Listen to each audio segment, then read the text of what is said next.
pour nous de vous retrouver ce matin dans Wake Up. Que Dieu vous bénisse richement. La team vie est là, team vie. Yes, la vie à vie. La vie est là. Docteur Berson, shalom. Bon matin. Vous allez bien? Ça va très bien. On est toujours content quand on est au vendredi. Sans bon? Yeah, On va toujours. bien, hein? On va bien. Ah, ce soir, ça sera chaud à point, d'accord. Hein? Très, très chaud. Mais avant, on parlera d'Israël 2023. Effectivement, on parlera d'Israël 2023. Comment faire pour y aller et pourquoi y aller? D'accord, super. Touré Kouda avec toi, on est Trickbox. Ce matin, pour nos chers copains, je vous ai préparé 3 choses étonnantes qu'on peut faire avec la peau de banane. On reste concentré, Touré Kouda. Allez, TK. Allez, Amani. Oui, Aniel, avec moi, on va parler du témoignage de transformation. Jésus continue de transformer encore des vies. Donc, dans le saviez-vous, nous allons encore apprendre, nous allons définir certains noms bibliques en français. Super. Pasteur, avec vous, le thème ce matin? La prière de l'enfant. La prière de l'enfant. J'ai envie de dire avec Aristide, c'est la semaine des témoignages. On a reçu beaucoup de témoignages cette semaine et on est édifié, Aristide. On est édifié. En effet. Allez, on y va pour la méditation avec le pasteur Verso. Donc, méditons ensemble. Nous sommes aujourd'hui avec un texte que l'on trouve dans l'Ancien Testament. C'est l'histoire de Agar et de son fils Ismaël. Alors, je ne rentre pas dans tous les détails ici, mais Agar a un fils, c'est Abraham le père. À un moment donné, eh bien, il y a un conflit. On est dans Genèse 21, verset 8, par exemple. L'enfant grandit, il est sevré, donc il commence à avoir un certain âge. Là, on parle de Isaac. Abraham fait un grand festin le jour où Isaac est sevré. Et Sarah voit que le fils d'Agar, Ismaël, est en train de rire. Et alors, il y a un conflit ici. Elle demande à Abraham de chasser la servante et son fils, parce qu'il est hors de question qu'elle hérite avec le fils Isaac. Et Abraham, qui pourtant est là le chef de famille, ça lui déplaît, mais sa femme lui dit de le faire. Et puis Dieu va quelque part confirmer un petit peu, parce qu'il est dit au verset 11 que cette parole déplut aux yeux d'Abraham à cause de son fils. Mais Dieu a dit à Abraham que cela ne déplaise pas à tes yeux à cause de l'enfant et de ta servante. Accorde à Sarah tout ce qu'elle te demandera, car c'est d'Isaac que sortira une postérité qui te sera propre. Ça ne veut pas dire pour autant qu'il n'y avait pas eu une promesse pour Ismaël, comme vous le savez. Parce qu'il dit au verset 13, « Je ferai aussi une nation du fils de ta servante ». Il y a un héritage évidemment particulier pour Isaac, mais il y a un héritage pour Ismaël ici, car il est ta postérité, parce que le père, c'est quand même Abraham.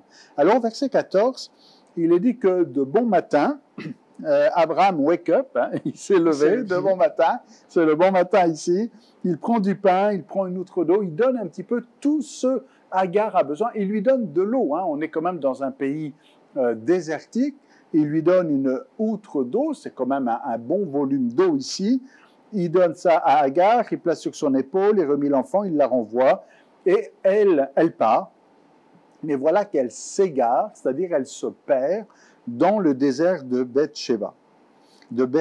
Et là, à un moment donné, il n'y a plus d'eau.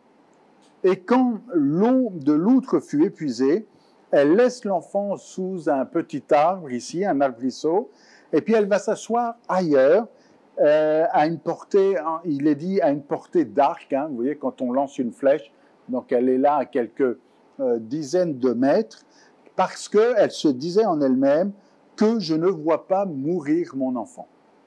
Alors imaginez, Agar est ici en train de dire, ça y est, on n'a plus d'eau, on est perdu, on est dans le désert, et pour elle c'est clair, ils vont mourir. Pour elle c'est clair, ils vont mourir ici, mais elle ne veut pas voir son enfant mourir dans ses bras, elle ne veut pas voir son enfant ici mourir, alors elle le met un peu plus loin, où il y a un petit peu d'ombre, et elle va plus loin en disant que je ne vois pas mourir mon enfant. Elle s'assit vis-à-vis de lui, elle élève la voix et elle pleure. Et là, on se retrouve avec le verset 17, le verset auquel j'aimerais qu'on puisse prêter attention ce matin, où il est dit « Dieu entendit la voix de l'enfant ». Jusqu'à présent, l'histoire se porte autour d'Agar, qui met son enfant là, c'est elle qui pleure, c'est elle qui dit « je ne veux pas le voir mourir ». Mais là, il est dit « Dieu entendit la voix de l'enfant ». Et d'une certaine manière, le lecteur que nous sommes peut être surpris en lisant cette phrase, en disant « Comment ça, l'enfant, il a élevé la voix ?» Nulle part dans le texte, on nous dit « L'enfant a prié ». Nulle part dans le texte, on nous dit « L'enfant a crié, a pleuré, a demandé à Dieu du secours ». Mais il est dit au verset 17 « Dieu entendit la voix de l'enfant ». Et cette construction narrative, cette manière d'écrire, évidemment conduite par le Saint-Esprit, insiste sur le fait que Dieu entend la voix de celui que personne n'entend. Et en l'occurrence ici, un enfant. Personne n'avait prêté garde à cet enfant. On était tous concentrés sur Agar. Quand on lit cette histoire, c'est Agar, c'est l'Égyptienne, c'est Agar, c'est elle. Et là, Dieu, lui, il voit l'enfant. L'enfant pour lequel il a fait des promesses. Il a dit à Abraham, « Je ferai de lui une grande nation ».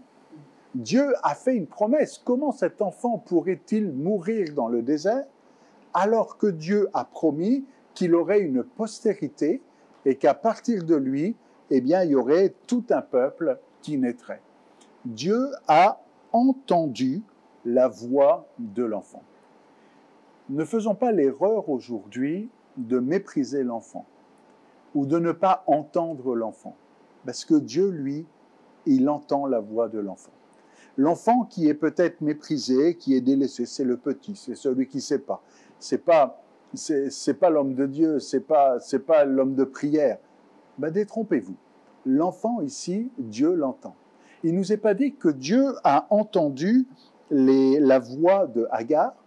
Il ne nous est pas dit que Dieu a entendu ses pleurs, mais il a entendu cet enfant. Et je crois qu'aujourd'hui encore, et peut-être que des enfants nous écoutent, ou alors vous avez des enfants, Dieu entend la voix des enfants. Il n'y a pas d'âge pour prier. Il n'y a pas d'âge pour demander secours à Dieu. Vous savez, ce Ismaël ici, bon, il est jeune, hein, c'est pas un tout petit, il a déjà quand même, il est dans un âge où il comprend ce qui se passe. Hein. Il comprend ce que c'est que le désert, il comprend qu'ils n'ont plus d'eau, il comprend qu'ils vont mourir de soif, il a compris ça.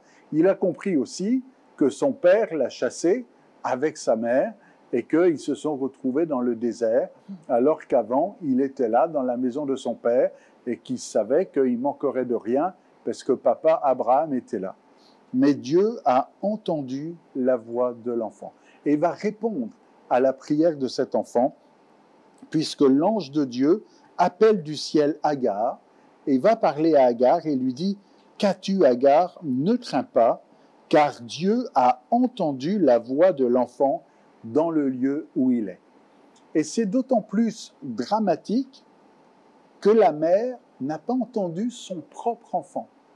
Pourquoi? Parce qu'elle pleure, elle gémit, elle fait du bruit, à tel point que son enfant qui est juste là, à une portée de flèche, elle-même ne l'entend pas. Ne laisse pas ta tristesse, ta peur, tes doutes, tes craintes, eh bien, ne pas entendre la voix de ton propre enfant qui, lui, peut-être, a plus de foi que toi. Et Dieu entend la prière de l'enfant. Et j'aimerais qu'on puisse ne pas mépriser l'enfant aujourd'hui, mais qu'on puisse au contraire dire, mais Dieu ici a répondu parce que l'enfant a prié. Non pas parce que la mère a montré le bon exemple, elle a tout simplement dit, on va tous mourir, on va mourir de soif.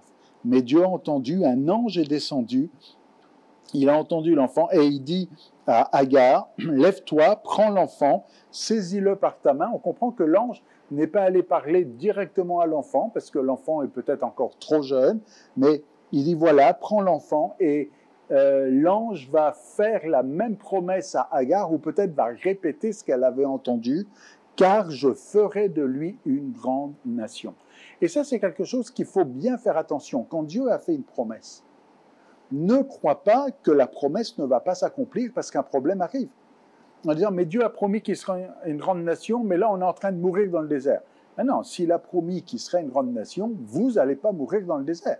Un peu comme quand les disciples sont dans la barque, Dieu a dit, on va de l'autre bord. Bon, mais ce n'est pas pour mourir en plein milieu d'une tempête. Si Dieu t'a fait une promesse, ce n'est pas pour que l'adversaire t'empêche d'accomplir ce que Dieu t'a promis.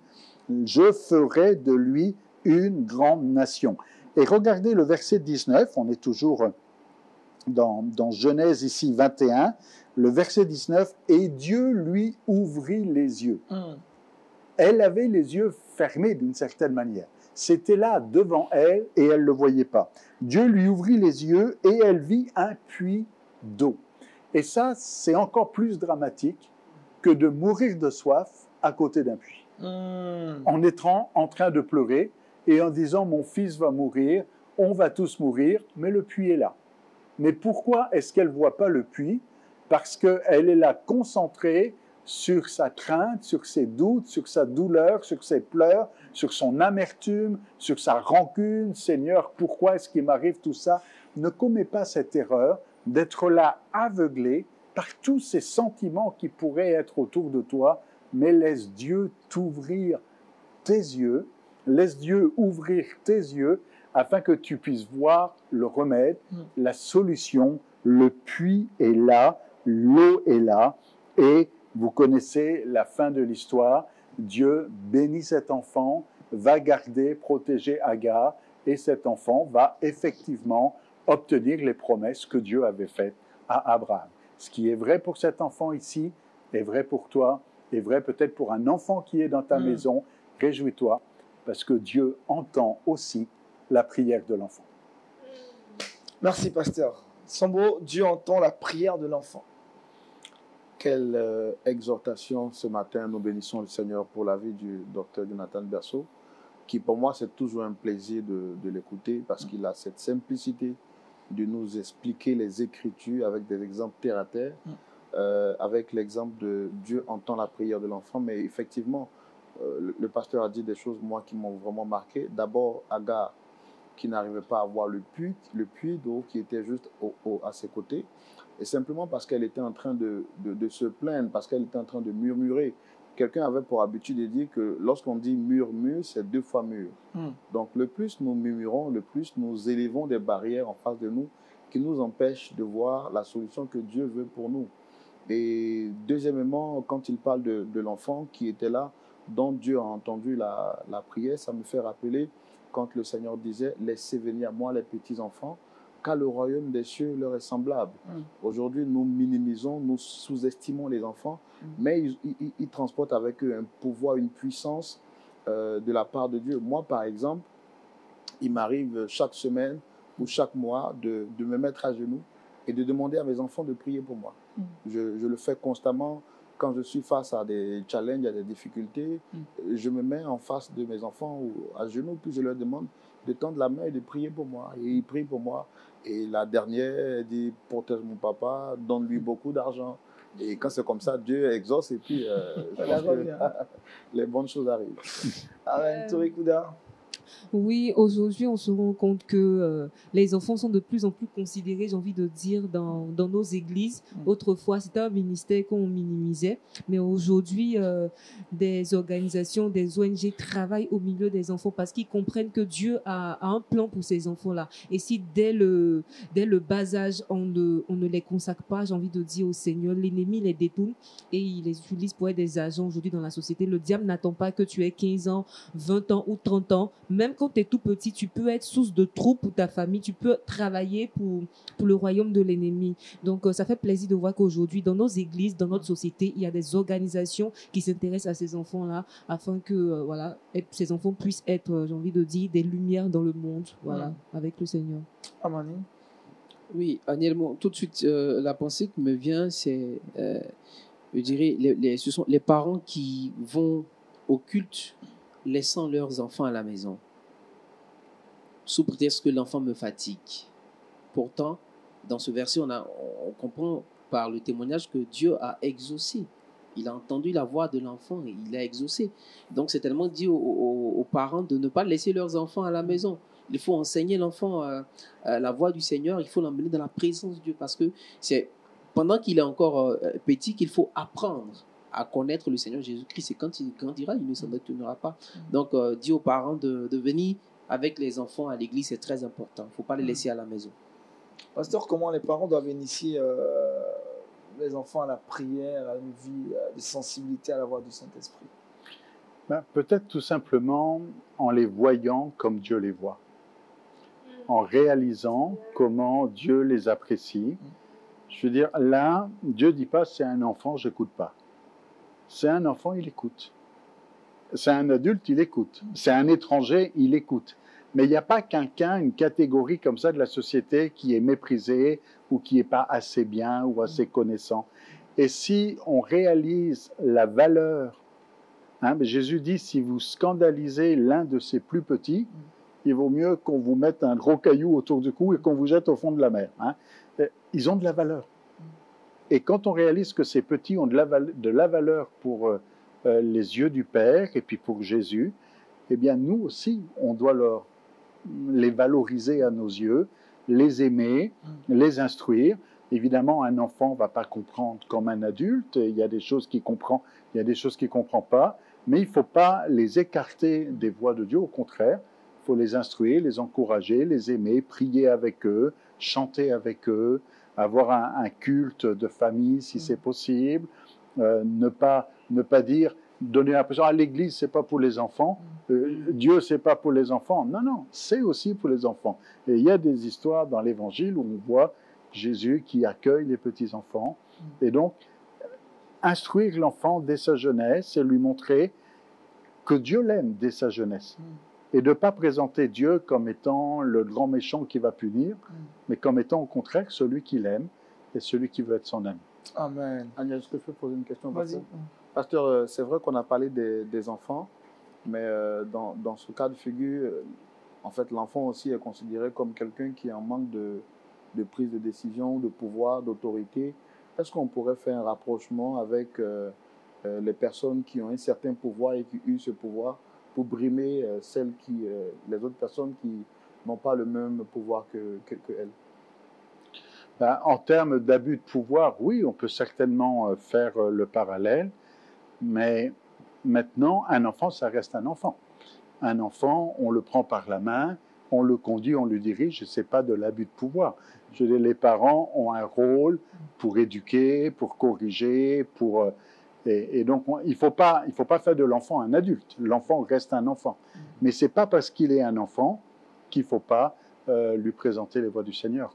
Peut-être que c'est ma question qui n'a pas été bien formulée. En fait, ce que je demande, c'est les personnes, par exemple, supposons par exemple que moi, j'ai la capacité, une force plus naturelle que Aniel et que j'utilise cette force pour faire une pression ou bien pour manipuler ou bien pour faire du mal à Aniel. Est-ce qu'on ne pourrait pas dire dans le cas de remplacer l'enfant par Aniel, Dieu aussi entend Aniel? Par exemple, quelqu'un qui n'a pas la capacité de faire quelque chose, est-ce qu'on ne pourrait pas remplacer les enfants par les personnes faibles de la société? C'est ça. Et on le voit particulièrement dans l'évangile de Luc, Dieu prend soin de ceux qui sont méprisés par la société. Ça peut être les enfants, ça peut être les femmes dans d'autres circonstances. On voit qu'il y a un regard particulier pour les femmes. Ça peut être les Samaritains, ça peut être ces bergers qui sont méprisés par la société. Ça peut être donc ces collecteurs d'impôts, des prostituées, ce que les hommes religieux méprisent et abusent de leur autorité. Jésus est venu pour eux aussi.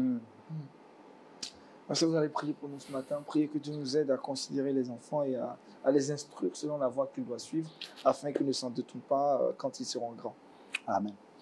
Seigneur, nous te bénissons pour ta parole qui est la vérité, et apprends-nous à la méditer et à bien comprendre ce que tu nous enseignes dans ta parole. Seigneur, nous voulons aimer les enfants comme toi tu les aimes. Nous voulons les amener à toi et ne pas les empêcher de s'approcher de toi, mais au contraire les conduire vers toi, parce que nous comprenons que tu les aimes, que tu entends leurs prières, que tu entends leurs requêtes. Et même s'il y a un enfant qui nous écoute aujourd'hui, eh bien, il puisse être encouragé à te prier parce que tu entends sa prière. Seigneur, que nous puissions encourager les enfants à te prier, à être en communion avec toi, à grandir dans tes voies. Apprends-nous à les aimer comme tu les aimes. Pardonne-nous les fois où nous avons mal agi et aide-nous par ton Esprit Saint à corriger cela et à pouvoir, ensemble, comme une famille, prendre soin de ceux qui ont besoin, que ce soit des enfants, que ce soit des vieillards, que ce soit des orphelins.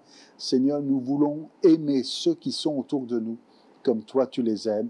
Et nous sommes bénis de voir que que tu entends tout le monde et que tu ne refuses personne, mais que ton amour est grand pour chacun d'entre nous. Amen. Amen. Amen. Merci, pasteur. Allez, on retrouve à présent Aristide Amani dans Culture Actu.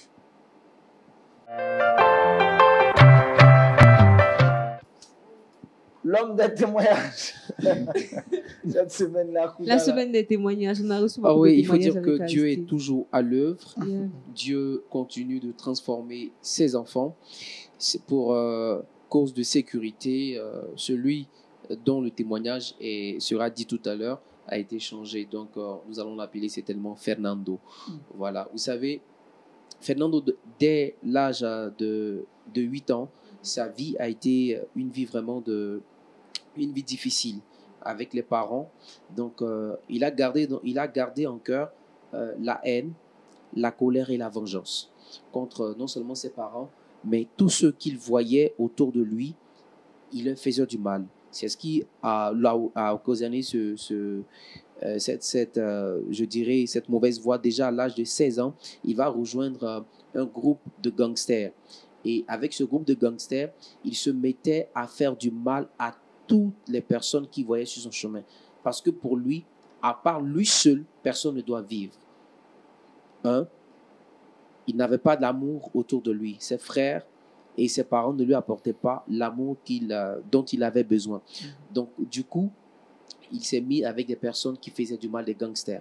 Et vous savez, quand on finit par payer des fautes que nous commettons, voici que la police va mettre la main sur lui et il va aller en prison. Et on dira certainement que c'est un brigand qui a été mis en prison. La société, ou du moins les passants et la ville sera certainement paisible. Mais il faut dire que c'est dans cette prison qu'il va rencontrer le Seigneur Jésus-Christ. Et dans la prison, il rencontre le Seigneur Jésus-Christ. Bien évidemment, il y a certains ministères qui partent dans certaines prisons pour annoncer l'évangile. Et c'est à cet effet qu'il a accepté le Seigneur Jésus-Christ.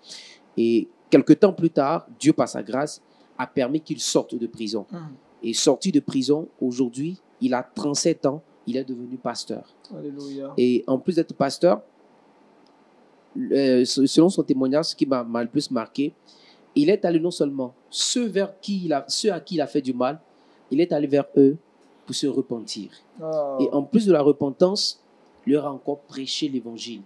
Et il permet encore une lucane, ceux avec qui il a fait du mal à toutes ces personnes, il permet cette lucane encore de leur annoncer l'évangile de Jésus-Christ. Aujourd'hui, le frère Fernando est pasteur. Il est passé de délinquant, de brigand. Aujourd'hui, il est pasteur, transformé à la gloire de Jésus-Christ de Nazareth. Amen. Coup d'un mot sur la vie de Fernando. C'est touchant, ça montre combien de fois la main de Dieu n'est pas courte pour nous sauver, peu importe la zone sombre dans laquelle on se trouve. Jésus-Christ est capable de descendre dans cette zone-là, nous tirer de là, nous donner un avenir et de l'espérance. Et moi, c'est un verset qui me touche, le verset qui nous dit que Dieu donne un avenir et de l'espérance. Donc, c'est la preuve vivante que la parole de Dieu est vraie, tout simplement. Vrai. Frère Sambo. Comme le pasteur l'a dit, Dieu entend la voix des enfants. Et généralement, c'est des personnes qu'on stigmatise, qu'on condamne. On dit, voici les représentants du diable sur la terre. Mais Dieu a une pensée particulière pour ces personnes. Et seul Dieu savait combien de fois des vies seraient transformées. C'est à l'image de Saul de Tarse qui est devenu après l'apôtre Paul. Ça me fait penser à son témoignage. C'est pour dire que l'Église doit prier pour ces personnes-là. Parce que Dieu aussi entend leur voix. Ce sont des enfants et Dieu les aime tels qu'il nous aime. Et il veut que tous nous soyons sauvés. Docteur Berceau. Je pensais justement à l'apôtre Paul. Et pour sauvegarder son nom, on va l'appeler Saul. Pour garder son identité. L'anonymat. L'anonymat. De dire que du pire peut sortir le meilleur. Quoi. D'accord, pasteur. Fernando, c'est bon? Oui, c'est bon. Il y a juste apporter un message pour dire aux chrétiens, ne condamnez pas, mais il faut prier pour des frères afin que ceux-ci se convertissent. Amen, amen, amen, amen. Allez, on va parler maintenant d'Israël 2023 avec Roland Sombo qui est sur ce plateau pour nous donner encore plus d'informations sur la conférence internationale de la francophonie. Et c'est avec Sombo. Maintenant, à l'affiche.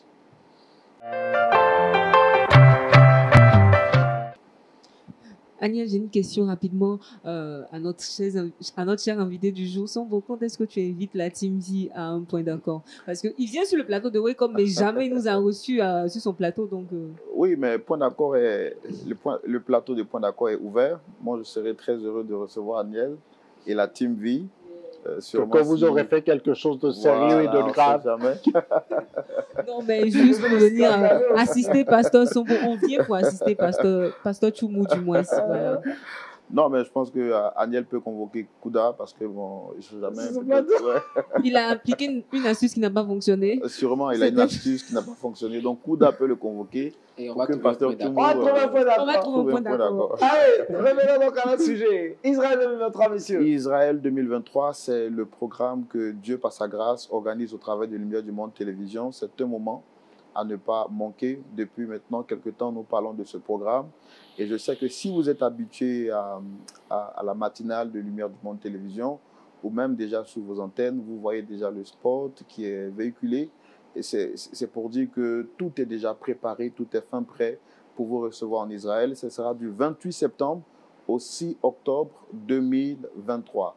Qu'est-ce que nous allons faire en Israël? Il s'agira pour nous de visiter Israël. Nous sommes en train de dire que il faudrait que ce soit clair dans l'esprit de tout le monde. Ce n'est pas parce que vous allez en Israël que le Seigneur exauce vos prières. Dieu entend la voix des enfants et peu importe l'endroit dans lequel vous vous trouvez, le Seigneur est capable de vous écouter et de vous exaucer. Mais nous partons en Israël pour deux raisons principales. La première, c'est de permettre aux chrétiens qui croient au Seigneur Jésus d'avoir quand même, de voir des visus tous ces endroits qui ont été cités dans la Bible et où le Seigneur Jésus-Christ a marché. Quand nous disons que nous partons marcher dans les pas du Seigneur Jésus, ce n'est pas dormir dans la tombe où Jésus a dormi. Parce qu'Aniel, tu peux dormir chez toi à la maison, je sais que ta maison est vraiment confortable. Yeah. Donc, pas besoin de se retrouver dans la tombe de Jésus et dire, Jésus, comme tu as dormi dans la tombe, moi aussi je viens dormir dans cette tombe-là. Nous ne faisons pas de l'idolâtrie. Non, ce n'est pas ça notre objectif. Mais nous partons voir de nos propres yeux le jardin du tombeau, bien d'autres sites où le Seigneur Jésus-Christ a passé et également a vécu. Deuxièmement, il s'agit d'un temps d'édification et de prière avec des hommes de Dieu. Et pour la première édition qui s'est passée l'année dernière, le docteur Jonathan Berceau était là.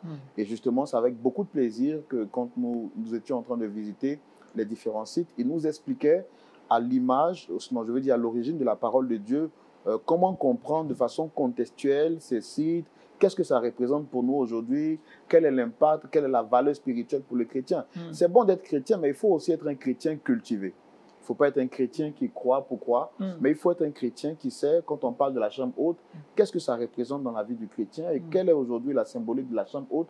Tout ça, c'est important pour la vie du chrétien. Donc, avoir une culture biblique. Et deuxièmement, ces moments de prière et ces temps d'édification.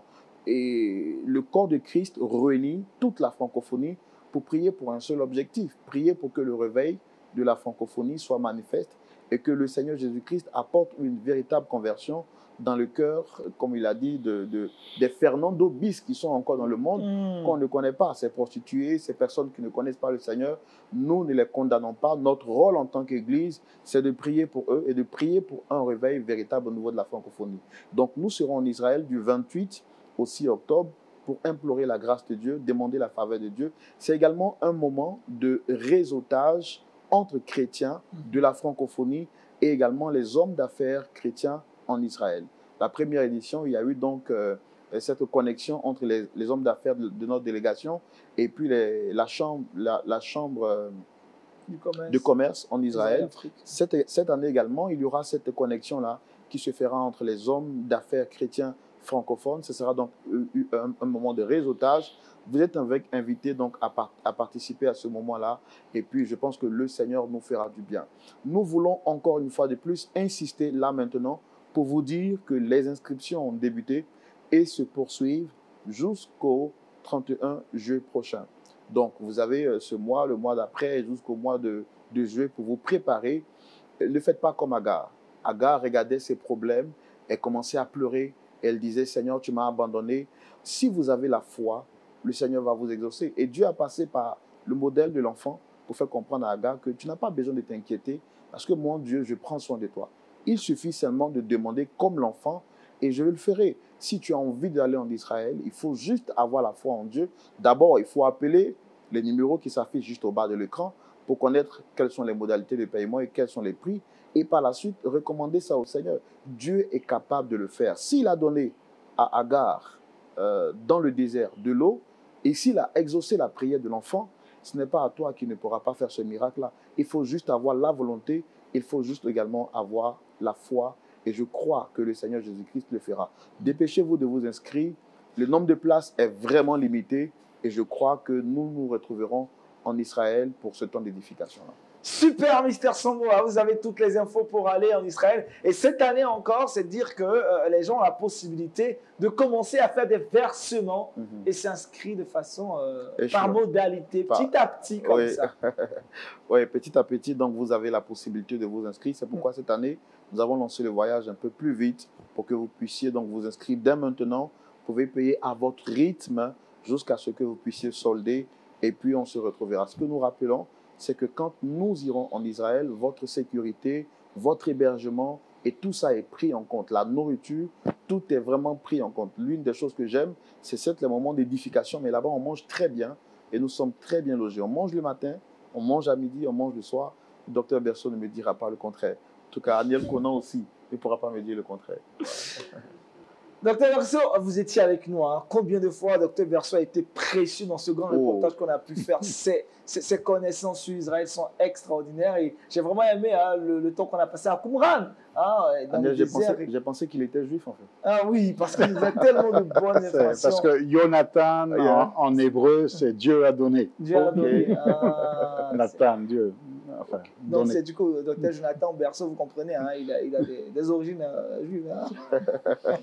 Non, mais c'est intéressant d'être là dans les lieux de la Bible et la Bible prend un relief, une dimension particulière.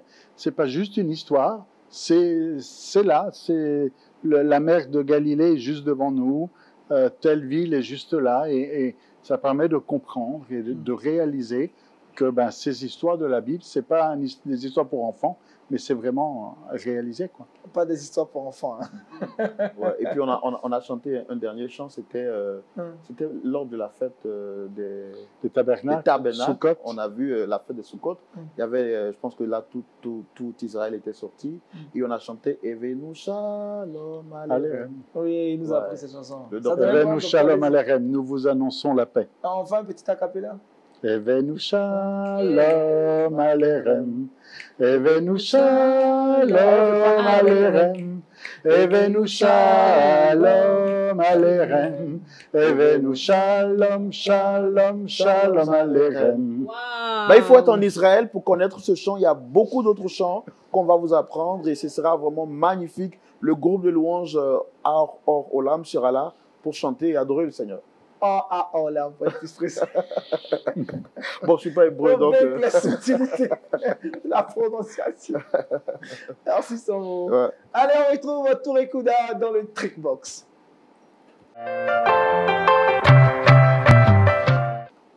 Touré Kouda. Oui, Aniel. Donc aujourd'hui, dans Trickbox, on va parler de 3 choses surprenantes à faire avec la peau de banane. Donc en plus de manger la banane, on va utiliser sa peau et elle peut servir comme engrais naturel. Donc, pour toutes ces personnes qui ont un petit jardin si vous avez un petit jardin chez vous à la maison, vous plantez des tomates ou des aubergines, utilisez la peau de banane comme engrais. Donc, vous découpez la peau et vous enfouissez cela dans le sable tout simplement pour planter la tomate, des aubergines et vous allez voir que le résultat sera très, très, très, très, très intéressant. Et ce qui est intéressant avec la peau de banane, c'est que c'est naturel. Voilà, pas besoin de produits chimiques, pas besoin qui naturellement causent des soucis de santé. Donc, pour toutes ces personnes qui adoptent un mode de vie assez bio, n'hésitez pas à opter pour la peau de banane comme engrais et faites-nous des retours inbox sur la page de Lumière du Monde Télévision. Deuxième chose assez surprenante liée à la peau de banane, c'est qu'on peut l'utiliser pour faire briller l'argenterie, que ce soit au niveau de la vaisselle, que ce soit au niveau des bijoux. Si vous avez des bijoux en argent, utilisez la peau de banane pour lui donner un peu plus d'éclat. Donc, il s'agit tout simplement de frotter cette peau de banane sur ces différents bijoux ou sur sa vaisselle. Voilà, ça peut être des assiettes, des cuillères, etc. Donc, frottez là-dessus et ça va briller tout comme ma chaussure brille ce matin sur le plateau. Tu la faudras avec une peau de banane? C'est pas de l'argenterie, Ah, c'est pas en argent. Mais bon, ça va briller comme l'éclat de ma chaussure, tout simplement. Et la dernière chose assez surprenante liée à la peau de banane, c'est qu'elle peut servir pour donner un peu plus d'éclat à notre peau. Faire des gommages à base de peau de banane, c'est possible, ça existe tout simplement. Je ne sais pas si vous appréciez la couleur de ma peau. Elle brille? Elle brille. Elle brille? Shine.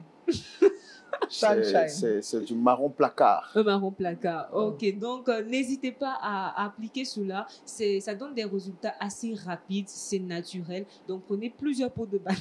Quelle banane? La banane douce, ou banane oui, il plantain? s'agit de banane douce. Dans notre cas, il s'agit de banane douce. Pour la peau, il faut de la douceur. Donc, la banane douce, frottez cela sur votre peau, laissez agir pendant 30 minutes et faites votre bain comme vous le faites habituellement. Une chose que vous pouvez appliquer, faire 2 fois dans la semaine pour avoir un résultat assez intéressant, tout simplement. Sur le corps, hein, partout. Partout sur le corps, avec le visage, les bras, les pieds, partout sur le corps, tout simplement. Ah, senti banane, d'accord, c'est bien compris. On va rester avec Touré Kouda et la question de l'internaute. Pasteur, je veux savoir. Pasteur, je veux savoir, c'est une question qui nous vient d'un frère en crise du Gabon. Il dit, parce que je suis riche, bon, il a la sensation, c'est un sentiment qu'il a. Il dit, parce que je suis riche et que j'apporte des dons et des offrandes assez importantes à l'église, on ne me dit jamais non. Il a l'impression que tout le monde est un béni oui autour de lui. Donc, qu'est-ce qu'il doit faire en fait? Avant que le ses avis, les avis qu'il apporte, il a l'impression qu'on n'essaye pas d'aller avec lui dans la contradiction. Il n'y a pas de contrepoids. Sambo, qu'est-ce qu'il doit faire? Je pense d'abord que nous devons savoir que tout ce que nous avons, nous sommes des intendants, des gestionnaires des biens de Dieu. Donc quand nous avons l'argent, la Bible pouvait le dire, je pense que c'était Salomon qui disait à Dieu, Seigneur, ne me rends pas trop riche, de peur que quand je sois trop riche, je puisse t'oublier. Donc moi, je pense qu'il doit d'abord travailler son cœur et son intimité avec Dieu. Et il doit savoir que l'argent qu'il donne, Dieu passe par lui juste pour donner l'argent. Par contre, même s'il demande quelque chose, il doit s'assurer que ce qu'il demande soit conforme à la parole de Dieu. Il ne faut pas qu'il se dise que parce qu'il a l'argent et qu'il va demander des choses qui ne sont pas conformes à la parole de Dieu.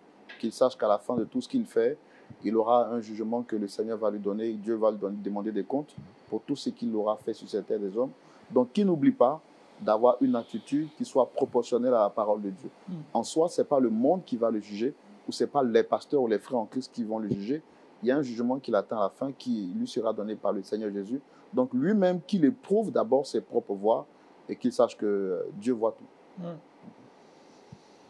Oui, le problème, on ne lui dit pas non à l'église. Le problème, c'est ça. C'est pas à lui son niveau. Lui, il a envie qu'on soit avec lui dans la contradiction. Mais il a l'impression que parce qu'il apporte des offrandes assez importantes, les personnes autour de lui, que ce soit les membres du conseil de l'église, évitent de le frustrer en disant non, ton idée n'est pas intéressante, non, on n'ira pas dans ton sens. Donc, c'est dans ce sens-là. Il ne sait pas comment se comporter, comment réagir face à tous ces bénis autour de lui. Pasteur? En fait, le problème, c'est pas lui, c'est les autres. Hein. Alors, il y a peut-être deux solutions. Soit toutes ces idées sont bonnes. C'est ça. Et puis, pourquoi dire que c'est pas bon si toutes ces idées sont bonnes? Non, mais c'est vrai qu'il peut y avoir une tendance ou un piège en disant, bon, parce que quelqu'un donne beaucoup d'argent, on veut pas le frustrer. Peut-être un moyen de pallier à ça, c'est d'être anonyme dans ses dons. À partir du moment où s'il y a de l'argent qui arrive, on ne sait pas qui l'a donné, ben après, il va voir ce que ça fait s'il vient donner une idée. Bon, sauf que là, il est connu, bon, puis il va pas changer d'église pour ça, quoi. Mais je pense que dans son cas, ben, peut-être être tout simplement ouvert et transparent avec le responsable ou les responsables et de dire voilà, j'ai l'impression que, et leur donner l'autorisation, peut-être qu'eux-mêmes n'osent pas, et de dire écoutez, vous avez le droit de me dire non, vous avez le droit de ne pas être d'accord avec moi, et j'en serai pas offusqué.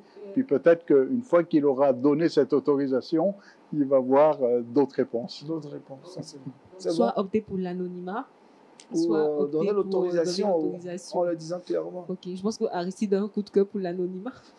Il donne beaucoup, hein, mais sans qu'on ne le sache. Allez, on termine justement cette émission avec Aristide dans le saviez-vous. Aristide. Oui, Aniel. Bon, même si on n'opte pas pour l'anonymat ou bien on opte, mais bon, Dieu est fidèle. Alors, le saviez-vous, aujourd'hui, nous allons parler d'un personnage un peu que nous connaissons déjà qui s'est démarqué un peu. Je veux parler de Marthe. Marthe, d'abord, c'est la définition de son nom en français, c'est maîtresse ou dame.